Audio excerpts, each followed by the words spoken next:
I hadn't been doing it for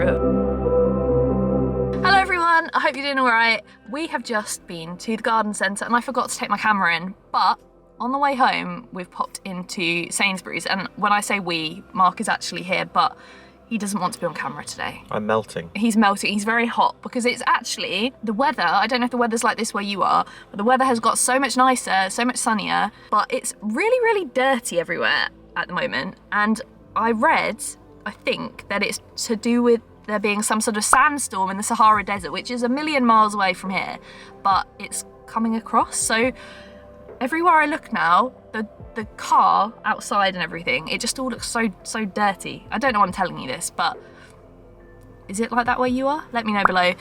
Anyway, we're at the supermarket in the car park, and what I thought I would do is I would show you guys, because Easter is coming up in less than a month now, I would show you some of the gluten-free Easter eggs in the supermarket, because I think that would be kind of useful. And I've recently put up a guide for Easter eggs, like gluten-free ones, dairy-free ones, in the supermarkets, which I'll link below so that you can check it all out. Like, I've taken pictures of them all and made it really clear which ones are safe.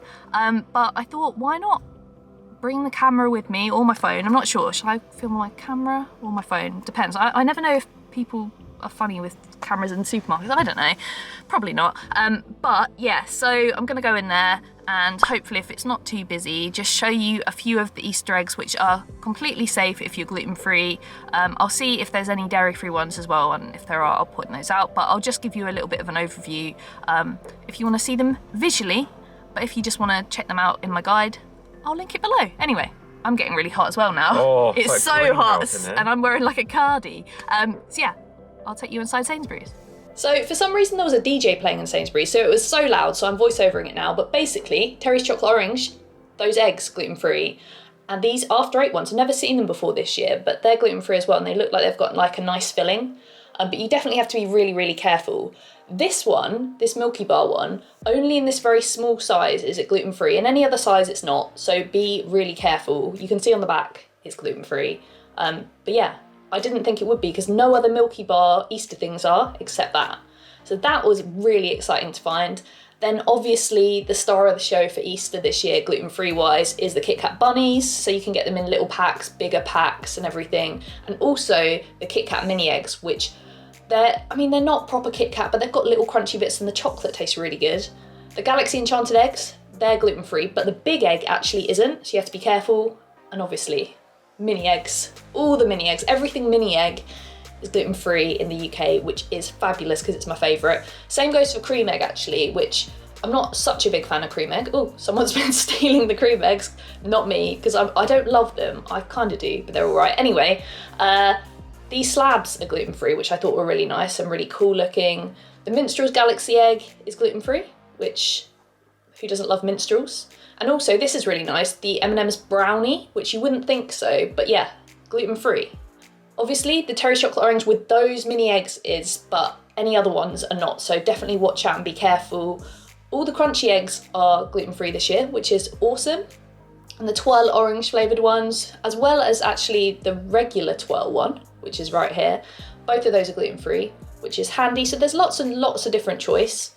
As I said, all the cream egg, all the mini egg. I mean, there were so many Easter eggs there, it was crazy. But also, if you see this one with the monkey on it, that's gluten-free.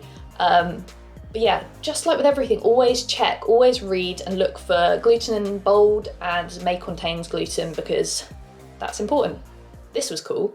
These are both really cool. So you got like a boy and a girl one, I guess.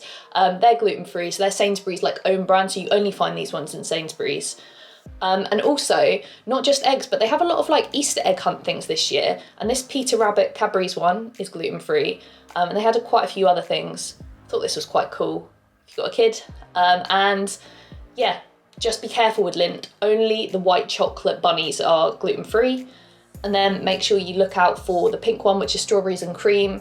And there should be somewhere, yeah, all the white chocolate ones. So they're all gluten-free as well. So the bunny thing and the egg, they're gluten-free, which is nice. Then we've got another crunchy egg.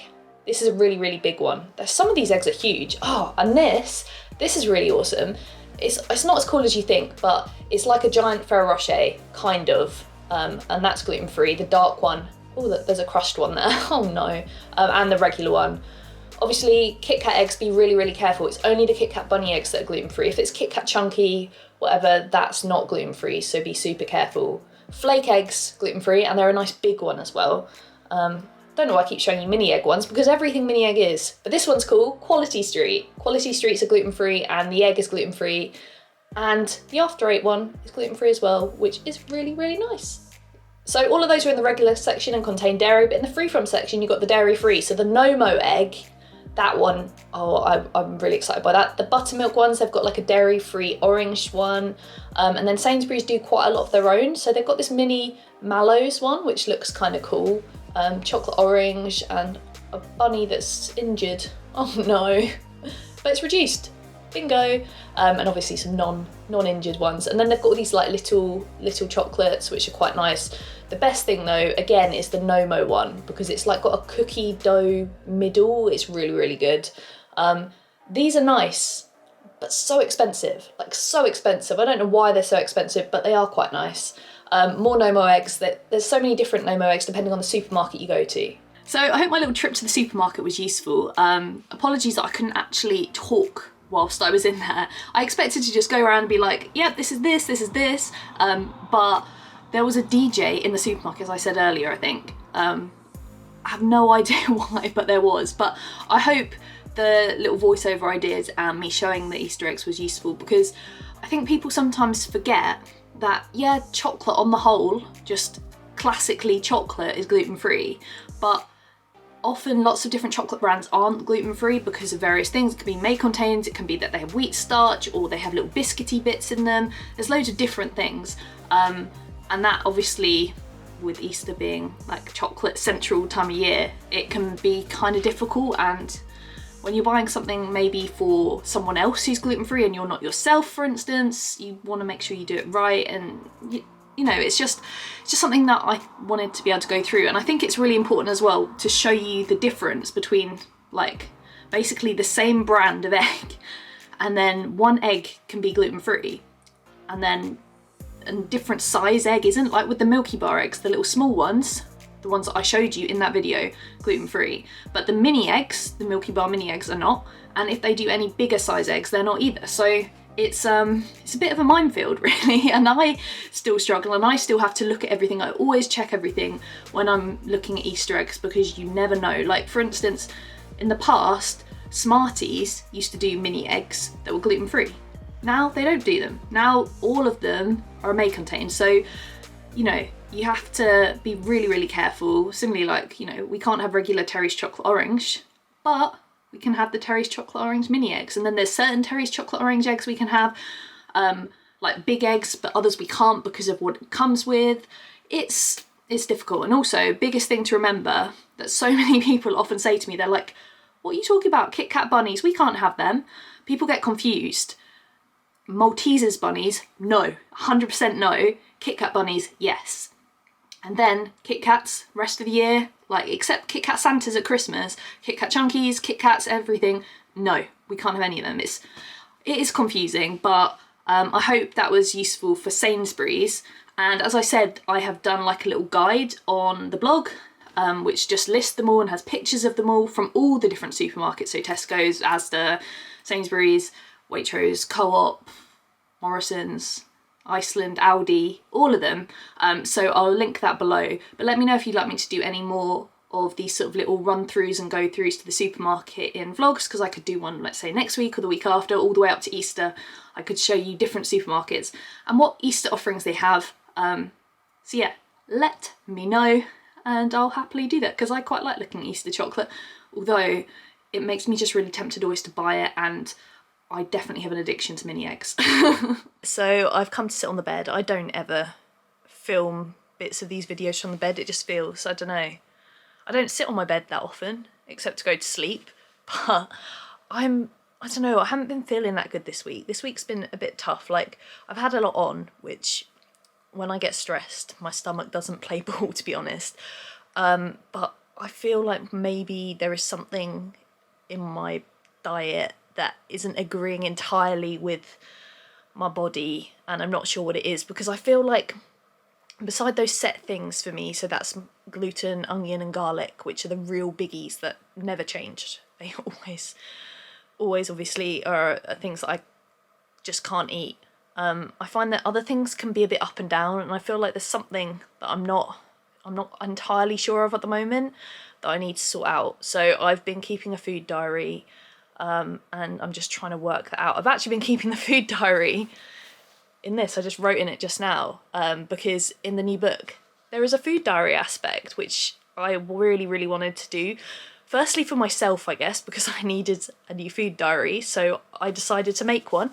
And also for you guys, because I think that it's something that loads of you seem to find that you just can't eat stuff, or you just constantly have really horrible like grief with your belly, and it's just a good way of recording it, especially if you are thinking of going to the doctor, which obviously you definitely should if you're struggling.